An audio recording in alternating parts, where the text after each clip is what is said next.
Solenidade de Pentecostes. Sermão 155. Santo Agostinho, bispo de Hipona, doutor da Igreja. Naquele tempo, disse Jesus aos seus discípulos: Se me amardes, guardareis os meus mandamentos. E eu pedirei ao Pai, que vos dará outro Paráclito, para estar sempre convosco. Quem me ama guardará a minha palavra, e meu Pai o amará. Nós viremos a ele e faremos nele a nossa morada. Quem não me ama, não guarda a minha palavra. Ora, a palavra que ouves não é minha, mas do Pai que me enviou. Disse-vos estas coisas, estando ainda convosco. Mas o Paráclito, o Espírito Santo, que o Pai enviará em meu nome, vos ensinará todas as coisas e vos recordará tudo o que eu vos disse. Evangelho de São João, 14, 15 a 16. Pentecostes, o coroamento da Páscoa. O povo judeu celebrava a Páscoa, como sabemos, com a imolação de um cordeiro, que depois comia com pães ázimos. Esta imolação do cordeiro prefigurava a imolação de Jesus Cristo, e os pães ázimos, a vida nova purificada do velho fermento. E 50 dias depois da Páscoa, este mesmo povo festejava o momento em que Deus lhe dera, sobre o monte Sinai, a lei escrita com sua mão, com seu dedo. A figura da Páscoa sucede à Páscoa em plenitude. Jesus Cristo foi imolado e fez-nos passar da morte à vida. A palavra Páscoa significa passagem, e é isso que o evangelista exprime ao dizer: chegada a hora em que Jesus havia de passar deste mundo para o Pai. João 13, 1. 50 dias depois, o Espírito Santo, o dedo de Deus, desce sobre os discípulos. Mas vede que diferença de circunstâncias em relação ao Sinai. Lá, o povo mantinha-se ao longe, dominado pelo temor e não pelo amor.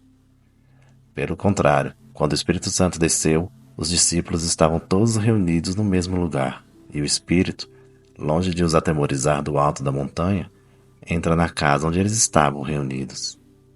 Viram, diz a Escritura, umas línguas à maneira de fogo que se iam dividindo. Tratar-se-ia aí de um fogo que semeava o temor? De maneira nenhuma. Essas línguas de fogo pousaram sobre cada um deles, e eles começaram a falar diversas línguas, conforme o Espírito lhes inspirava que se exprimissem. Escutai as línguas que eles falam e compreendei que é o Espírito quem escreve, não sobre a pedra, mas nos corações. Assim, pois, a lei do Espírito de vida, escrita no coração e não sobre a pedra, a lei do Espírito de vida, digo, está em Jesus, em quem a Páscoa foi celebrada na plenitude da verdade. Sermão ou Pentecostes, Santo Tomás de Aquino. É necessário falar sobre aquele sem o qual nada se pode falar retamente, e é aquele que pode fazer ou faz falar abundantemente. De fato, sem ele não podemos falar retamente. Não é de se admirar o que é dito no livro da sabedoria. Quem poderá conhecer o sentido da verdade de Deus, a não ser que o Espírito a envie do mais alto? Sem o sentido da verdade, ninguém pode falar a verdade. Assim, o Espírito Santo faz a todos falar abundantemente, conforme o que diz Gregório. Aqueles que ele cumula, falos sábios. Hoje se manifesta o dia no qual os apóstolos ficaram cheios do Espírito Santo e começaram a falar em diversas línguas.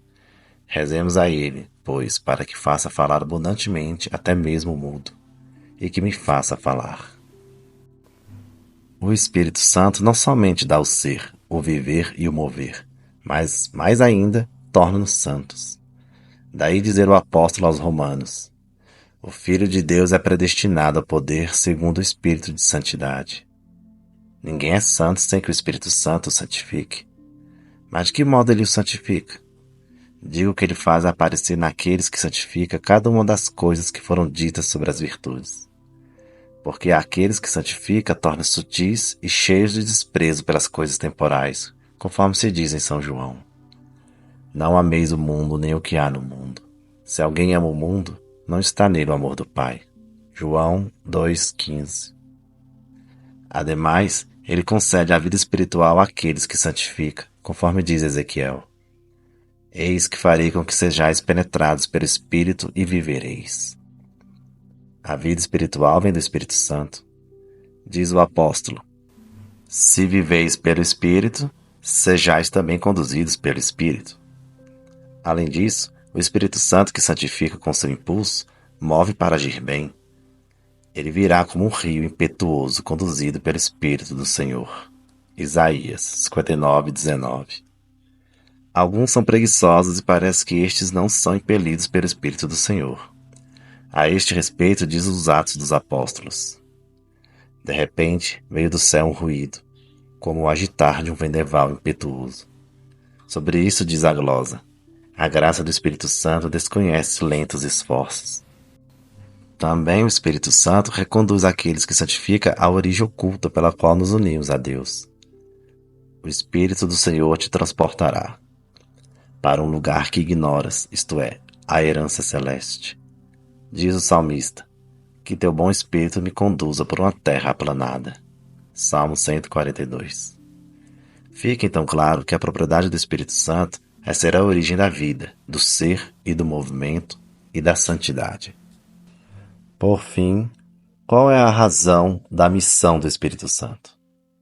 Respondo: a nossa indigência. Existe a necessidade dessa indigência, em parte graças à dignidade da natureza humana, e em parte por sua deficiência. De fato, a criatura racional supera as demais criaturas porque pode alcançar a fruição de Deus, a qual nenhuma outra criatura é capaz. Daí dizer o livro das Lamentações: tu és minha parte, diz o Senhor, da minha alma. Alguns buscam a sua parte neste mundo, tais como a honra e o prestígio e a riqueza. Contudo, diz o Salmo: unir-me a Deus é o meu bem. Amém.